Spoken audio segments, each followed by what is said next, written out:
Hello students, मैं Prince Kumar आप सभी को स्वागत करता हूं फिर से रीजनिंग का एक न्यू क्लास में। आज का रीजनिंग का class most important and selected class होने वाला है, क्योंकि अगर आप लोग किसी भी कम्पिटिटिव एग्ज़ाम की तैयारी कर रहे हो तो ये क्लास आप सभी के लिए देखना बहुत ही ज़्यादा आवश्यक और महत्वपूर्ण होगा। क्योंकि लेटेस्ट में जितने भी जिस प्रकार एग्जामिनर रीजनिंग का कंटेंट उठा रहा है आपके एग्ज़ाम में, उसी प्रकार से ये चैप्टर बाय चैप्टर हर एक प्रश्न आप सभी को इस क्लास में देखने को मिलेगा। जिस प्रकार से एग्जामिनर आपके एग्ज़ाम में अभी आने वाली एग्ज़ाम में पूछने की संभावना रहेगा, उसी प्रकार को रीजनिंग लिया जा रहा है, जो कि आप सभी को कम समय में ज़्यादा से ज़्यादा सोल्यूशन कराने की इस क्लास में सिखाने की कोशिश किया जाएगा, जो कि आप लोग कम समय में ज़्यादा रीजनिंग का प्रश्न सॉल्यूशन कर पाओगे।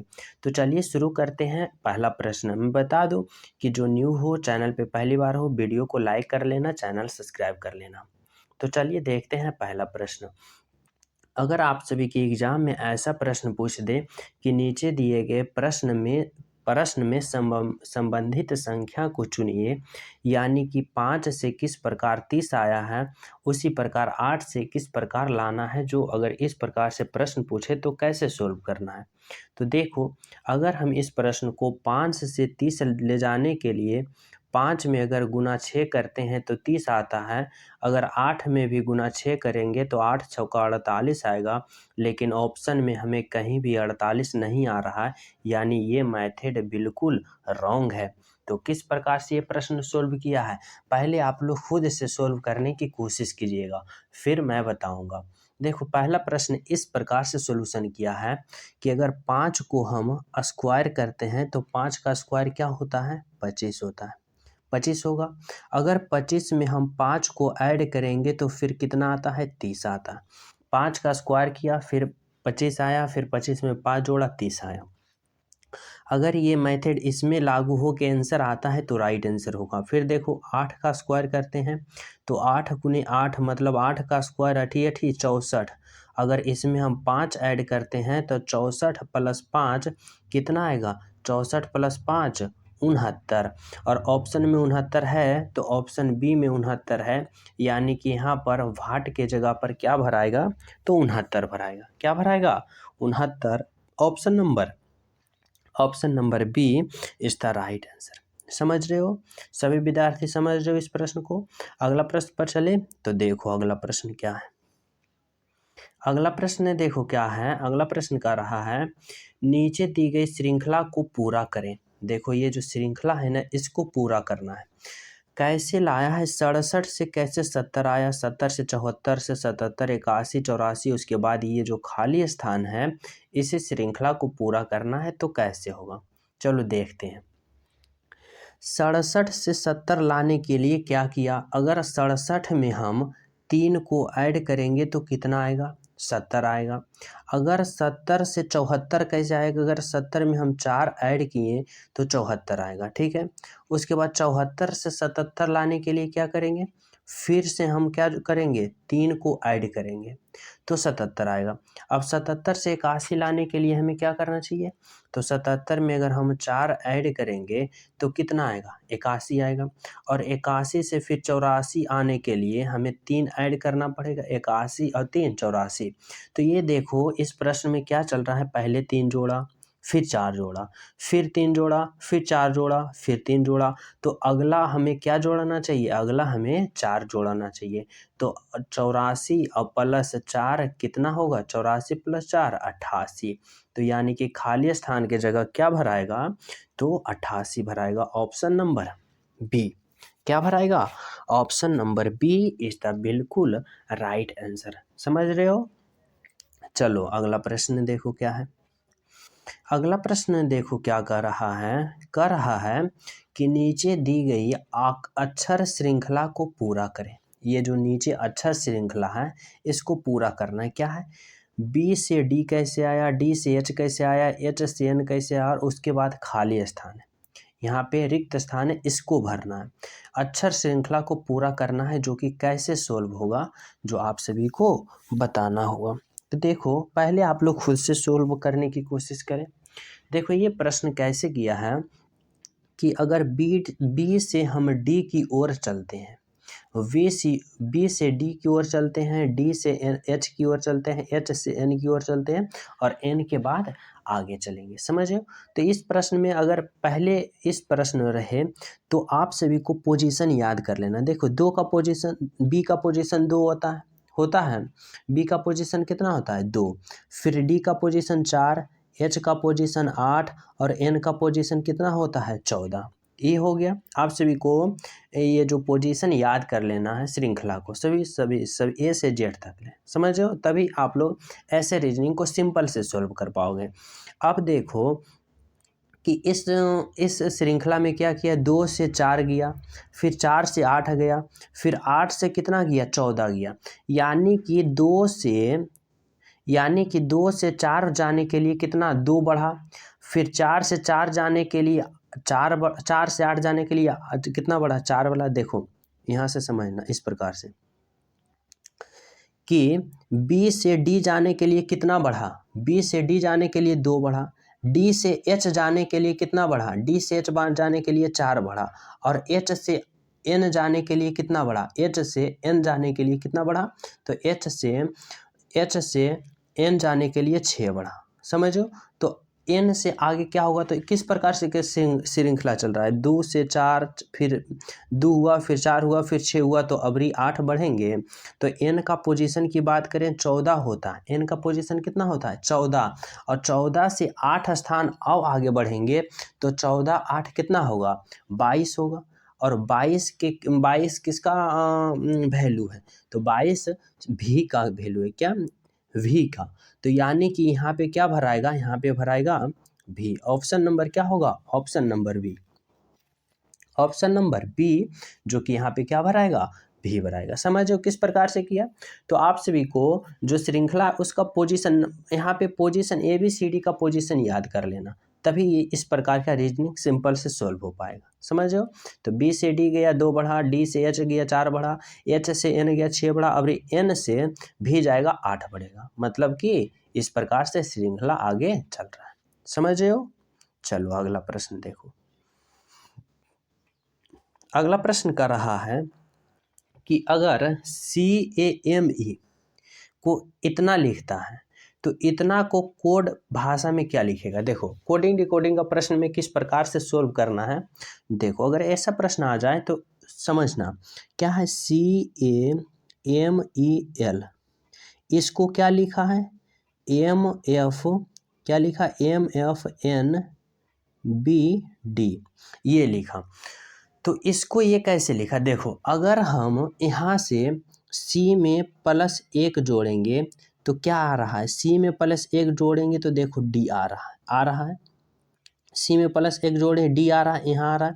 फिर A में अगर +1 जोड़ेंगे तो B आ रहा है, जो कि B कहाँ लिखा? यहाँ लिखा। फिर M में +1 जोड़ेंगे तो क्या आएगा? N आएगा, जो कि कहाँ लिखा? यहाँ लिखा। और E में +1 जोड़ेंगे तो कितना आएगा? F आएगा, जो यहाँ लिखा। और L में +M जोड़ेंगे जो M यहाँ लिखा। तो इसी प्रकार जिस प्रकार इसमें लिखा उसी प्रकार TIGER टाइगर में भी हम इसी प्रकार से लिखेंगे। तो चलो देखते हैं क्या है। TIGER, अगर हम T में +1 जोड़ेंगे तो T20 में T का 20 होता है, तो 20 में अगर 1 जोड़ेंगे तो 21 आएगा। और 21 किसका वैल्यू होता है? तो V का, U का। किसका होता है? U का। तो U कहाँ लिखना है? अंत में। इस प्रकार से लिखना है U। फिर I, अगर I में 1 जोड़ेंगे तो I 9 का पोजीशन है, 9 में 1 जोड़ेंगे तो कितना आएगा? 10। और 10 किसका पोजीशन है? J। तो यहाँ पे क्या भरोगे? यहाँ पे भरोगे J। यहाँ पे क्या भरोगे? J। उसी प्रकार G का पोजीशन है 7, तो 7 में अगर 1 जोड़ेंगे तो कितना आएगा? 8। और 8 आएगा। और 8 किसका पोजीशन है? 8 H का। तो यहाँ पे क्या लिखोगे? H। आगे देखो E में अगर हम 1 जोड़ेंगे तो E का पोजीशन कितना होता है? E का पोजीशन 5 होता है। अगर 5 में हम 1 जोड़ेंगे तो कितना आएगा? 6। 6 किसका होता है? F का। तो यहाँ पे क्या भरोगे? यहाँ पे भरोगे क्या? 1 मिनट। हाँ देखो क्या क्या कर रहा था? 1 मिनट, वहाँ पे कुछ डिस्टर्ब हो गया। देखो TIGER, टाइगर में इसी प्रकार किया। देखो अगर एक एक जोड़ो, टी में एक जोड़ेंगे तो कितना आएगा यू, तो टी में एक जोड़ेंगे तो यू लिख दिए हैं। फिर यहाँ आई है, आई में एक जोड़ेंगे तो क्या होगा जे होगा, तो जे लिखोगे। जी में फिर एक जोड़ोगे तो क्या होगा, जी 7 का पोजीशन है, 7 में एक जोड़ोगे तो 8, 8 किसका है, 8 एच का है। उसके बाद ई में एक जोड़ोगे क्या आएगा, एफ आएगा, और फिर आर में फिर एक जोड़ोगे तो क्या आएगा, एस आएगा, तो एस। तो यानी कि SFHJU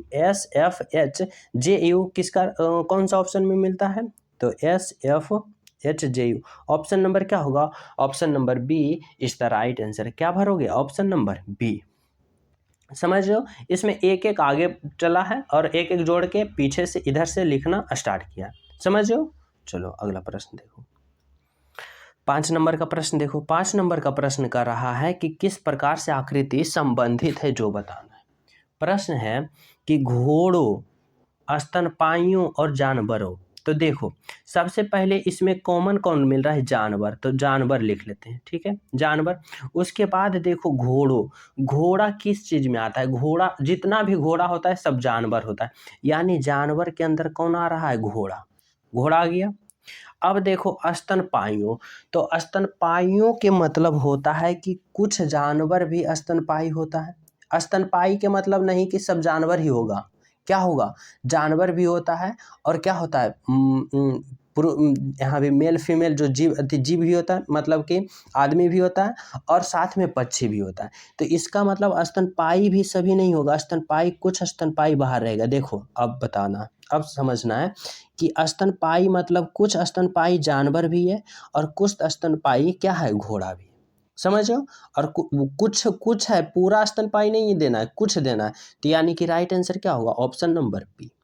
option number B is the right answer. समझ रहे हो। चलो अगला देखो, नेक्स्ट प्रश्न क्या है आप सभी के लिए। नेक्स्ट प्रश्न है कि दिए गए प्रश्न में संबंधित अक्षरों को चुनें। इस प्रश्न में संबंधित अक्षर को कैसे पहचानना है जो देखो बताना है। अगर 143 को ACD लिखा तो 556 को क्या लिखेगा। इस प्रकार के प्रश्न में आप सभी को क्या करना है, देखो यहाँ पे देखना है कि ए का पोजीशन क्या होता है, ए का पोजीशन 1 होता है, सी का पोजीशन क्या होता है, 3 होता है, और डी का पोजीशन 4 होता है। तो वही तो लिखा है, ए का पोजीशन 1 लिख दिया, सी का पोजीशन 3 लिखा और डी का पोजीशन 4 लिख दिया। इसी प्रकार हम क्यों ना लिख दें। देखो उसी प्रकार हम लिखते हैं, 5 का पोजीशन क्या होता है, डी होता है, डी लिख दिए। 6 का पोजीशन क्या होता है, 6 का पोजीशन एफ होता है, और 7 का पोजीशन क्या होता है, 7 का पोजीशन जी होता है। तो डी एफ जी किस में है, एक मिनट, ई, सॉरी माफ़ कीजिएगा, यहाँ पे माफ़ कीजिए, यहाँ पे गलती हो गया। 5 में किसका आता है, ई का आता है। 5 पोजीशन किसका होता है, ई का होता है। 6 पोजीशन किसका होता है, एफ का होता है, और 7 पोजीशन किसका होता है, जी का होता है। तो ई एफ जी देखो कहाँ है, तो E F G option number D में है।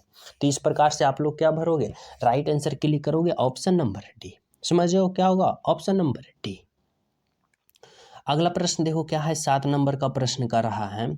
7 नंबर का प्रश्न है, नीचे दिए गए प्रश्न में लुप्त संख्या ज्ञात करें। यहाँ जो लुप्त संख्या है ना, इसके जगह क्या होगा, सही ऑप्शन जो आप सभी को चयन करना है। तो ऐसे प्रश्न में क्या करना है, हमें देखना है कि आखिर ये जो 226 है, 16 है, 49 है, ये क्या कर रहा है। तो ये कह रहा है कि ये 6 का क्यू है, 6 का क्यू 216 है। ये 2 पर पावर 4 का है, 2 पर पावर 4 का अर्थ कितना है, 16 है। और ये क्या है, 7 पर पावर स्क्वायर है, 7 का स्क्वायर है, मतलब 7 सते 49 है। समझो। तो ये कैसे आया, 216, 16 और 49। तो यहाँ पे जिस प्रकार से ये करके लाया, जिस प्रकार से ये करके लाया, उसी प्रकार से हमें इसको खाली स्थान भरना है। तो देखो कैसे करना है, कैसे किया इस प्रश्न में। ये जो 6 है, 6 लिख दिया। देखो पहले यहाँ समझने की कोशिश करना कि ये जो 216 है वह 6 के क्यू है। यहाँ जो 16 है 2 पर पावर 4 का है वैल्यू, और 49 है जो 7 पर पावर 2 का वैल्यू है। तो वही तो यहाँ तो सेम टू सेम लिख दिया है आप सभी के सामने। ये जो 6 है, 6 लिखा, और 3 है तो 6 पर पावर 3 लिख दिया, यानी 6 का क्यू 216। फिर यह 2 है तो 2 लिख दिया, और 2 पर ये 4 है तो 2 पर पावर 4 लिख दिया, यानी 2 पर पावर 4 का अर्थ होता है 16। फिर 7 है तो यहाँ 7 लिख दो और खाली स्थान और 9 है तो यहाँ पे 49 कैसे आएगा? तो अगर 7 पर पावर 2 लिखेंगे तो कितना आएगा? 49 आएगा। तो यानी कि 7 सते 49, तो यहाँ पे क्या भरोगे? यहाँ पे भरोगे 2, यानी कि option number C is the right answer. समझ रहे हो? जो कि बिल्कुल सिंपल था, देखने में बहुत हार्ड लग रहा था। समझ रहे हो? चलो अगला प्रश्न देखो। अगला प्रश्न देखो क्या है। अगला प्रश्न कर रहा है, इससे पहले जो न्यू हो, चैनल पे पहली बार हो, चैनल सब्सक्राइब कर लेना और बेल आइकन दबा लेना, क्योंकि आप सभी के पास ऐसा इंपॉर्टेंट प्रतिदिन प्रैक्टिस सेट आप सभी को पास पहुंचना अति आवश्यक होगा, जो हम प्रतिदिन आप सभी को प्रोवाइड करेंगे, जो कि बिल्कुल फ्री है। आपकी रीजनिंग की तैयारी और ज़्यादा बूस्ट करेगा, इसलिए बेल आइकन भी दबा लेना और सभी स्टूडेंट वीडियो को लाइक कर लेना। देखो प्रश्न है, नीचे दिए गए निम्न शब्दों को सही क्रम, क्या सही क्रम बताएं। देखो बताना है, सबसे पहले बादल होता है, फिर धूप होता है, फिर बाष्प होता है, वर्षा होता है। सबसे पहले क्या होता है, उसके बाद क्या होता है, उसके बाद क्या होता है, इस प्रकार से बताना है। तो देखो अगर सबसे पहले क्या होना चाहिए? धूप। अगर यहाँ पे देखो धूप होगा तो धूप होने के बाद क्या होगा? धूप जब होगा तो बाष्प होगा। देखो धूप होगा तो बाष्प होगा, उसके बाद बाष्प होगा तो बाष्प बन के आसमान में जाएगा तो फिर क्या होगा? बादल होगा, और बादल होने के बाद क्या होगा? वर्षा होगा। यानी कि वर्षा होने के लिए क्या होना चाहिए? पहला धूप होना चाहिए, दूसरा में क्या होना चाहिए? धूप जब होगा तो उसके बाद क्या होगा? उसके बाद बाष्प बनेगा, बाष्प बन के कहाँ जाएगा? ऊपर जाएगा, जो कि क्या होगा? बादल बनेगा, और बादल बनने के बाद क्या होगा? बारिश होगा। समझ रहे हो? तो इस प्रकार से आप सभी को करना है। तो देखो 2 नंबर में पहले क्या होना चाहिए? धूप होना चाहिए। तो धूप का अर्थ कितना है? 2, तो यहाँ पे 2 होगा। तो ए और सी तो गलत हो गया, या तो बी होगा या डी होगा। तो धूप के बाद क्या होगा? बाष्प होगा। तो 2 के बाद 3 होगा, तो 2 के बाद 3, ये भी सही है, ये भी। उसके बाद जब बाष्प होगा तो फिर क्या होना चाहिए? बादल होना चाहिए। तो बादल यानी 4, तो 2 3 4, उसके बाद वर्षा होगा। तो यानी option number D is the बिल्कुल राइट आंसर। क्या होगा? Option number D. समझ रहे हो? चलो अगला प्रश्न देखो भाई। 10 नंबर का प्रश्न देखो क्या है। 10 नंबर का प्रश्न कह रहा है, नीचे दिए गए विषम शब्द को पहचानिए। विषम शब्द को पहचानना है कि गेहूं रबी है, ज्वार खरीफ है, चावल रबी है, जौ रबी है। इसमें बताना है कि कौन सा विषम है, जो आप सभी को क्या करना है? बताना है। तो देखो इसमें क्या है, गेहूं की बात करें जो कि रबी, बिल्कुल सही है, रबी फसल है। ज्वार की बात करें या जो बिल्कुल खरीफ, क्या है? बिल्कुल खरीफ फसल है, बिल्कुल सही है। और जौ क्या है? जौ भी रबी फसल है। लेकिन चावल की बात करें तो चावल क्या है? खरीफ फसल है। कौन सी फसल है? खरीफ फसल है, ना कि रबी। तो इसका मतलब option number B is the बिल्कुल राइट आंसर। क्या होगा? ऑप्शन नंबर बी, जो कि यह सबसे विषम है। समझ रहे हो? चलो अगला प्रश्न देखो। नेक्स्ट प्रश्न क्या आ रहा है आप सभी के लिए? देखो नेक्स्ट प्रश्न है कि दिए गए समीकरण में खाली स्थान पर क्या आएगा? खाली स्थान देखो, इसको यहाँ पे जो खाली स्थान है, यहाँ पे आप लोग ऑप्शन से क्या भरोगे कि सॉल्यूशन करने के बाद 117 आना चाहिए, तभी आपका राइट आंसर होगा। समझ रहे हो? तो ऐसा प्रश्न अगर आ गया एग्जाम में तो क्या करना है? जल्दी सोल्व करने के लिए देखो क्या करना है। सबसे पहले हमें इस ऑप्शन में भाग का पोजीशन देखना है। भाग का पोजीशन यहाँ है, यहाँ है, यहाँ है। समझ रहे हो? तो भाग का पोजीशन देखो, अगर ये अंतिम में है तो भाग का पोजीशन अंतिम में रखेंगे तो 3/9 आएगा, यानी पूर्ण रूप से ये नहीं कट रहा है, यानी ऑप्शन नंबर ए नहीं होगा।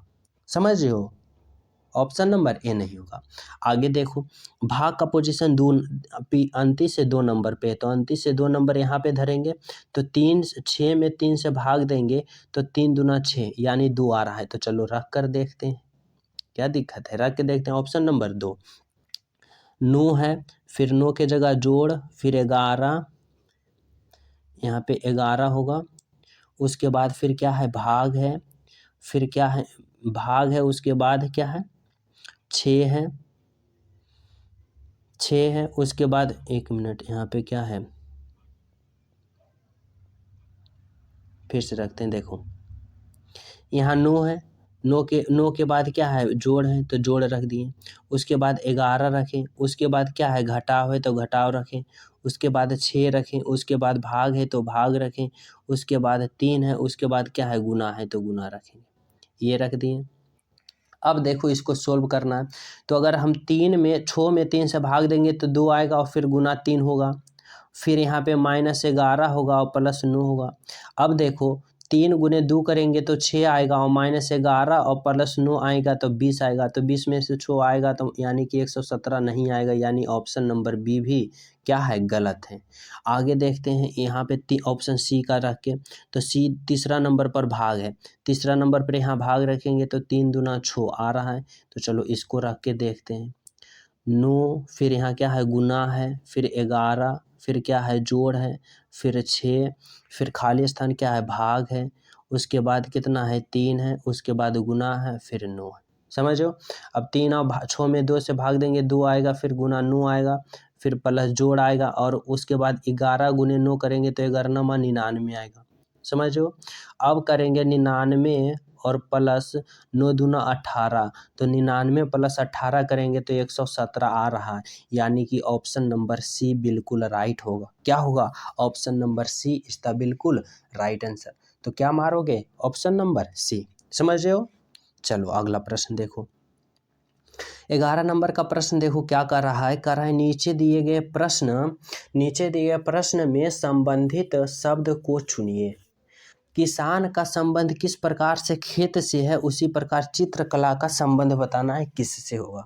तो देखो किसान का संबंध किस प्रकार से है, खेत से है, तो चित्रकला का संबंध किससे होगा, चित्रकार का संबंध किससे होगा। देखो किसान जो कि जो किसान जो खेती करता है कहाँ करेगा, खेत में करेगा। और चित्रकार चित्र कहाँ पारेगा, तो चित्रशाला में ही पारेगा। तो इसका मतलब राइट आंसर क्या होगा, ऑप्शन नंबर चित्रशाला, ना कि रंगमंच या रंगमंच या दुकान।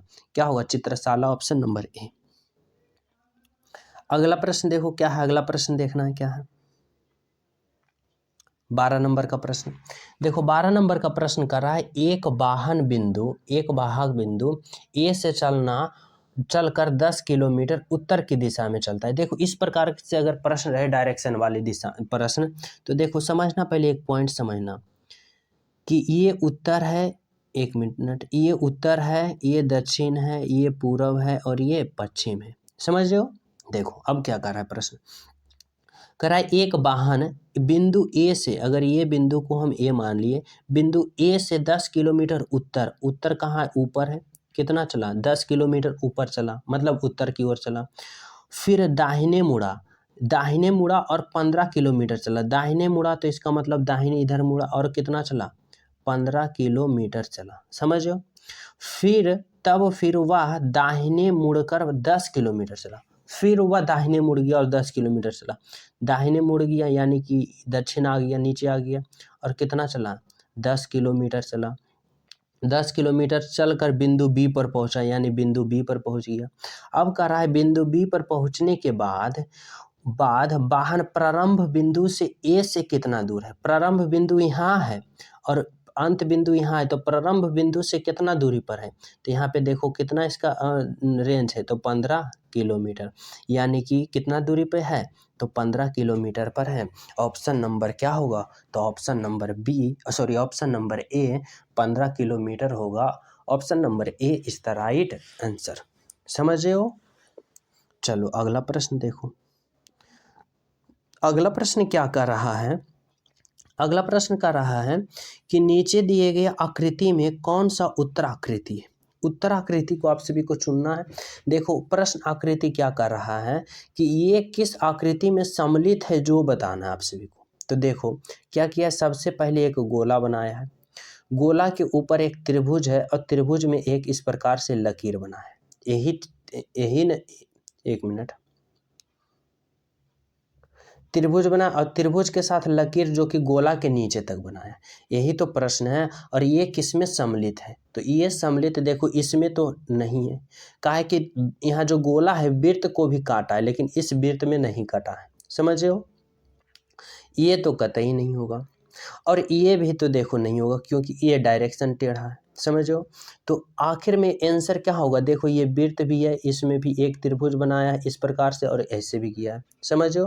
तो इसका मतलब राइट आंसर क्या होगा, राइट आंसर होगा ऑप्शन नंबर क्या होगा, option number A, sorry option number B is the right answer. क्या होगा, ऑप्शन नंबर बी। चलो अगला प्रश्न देखो क्या है। अगला प्रश्न यहाँ पे कर रहा है कथन कि धातुएं गर्म करने पर फैलती है। क्या, धातुएं गर्म पर फैलती है, ये कथन है। लेकिन आपका निष्कर्ष क्या कर रहा है, निष्कर्ष कर रहा है कि धातुएं गर्म करने पर देखो प्रश्न है धातुएं गर्म करने पर फैलती है, क्या धातु जो है गर्म करने पर फैलती है, लेकिन यहाँ कर रहा है निष्कर्ष वन में कर रहा है कि अधातुएं गर्म पर करने पर नहीं फैलती है। यानी ये अधातु की बात कर रहा है, धातु की बात नहीं कर रहा है।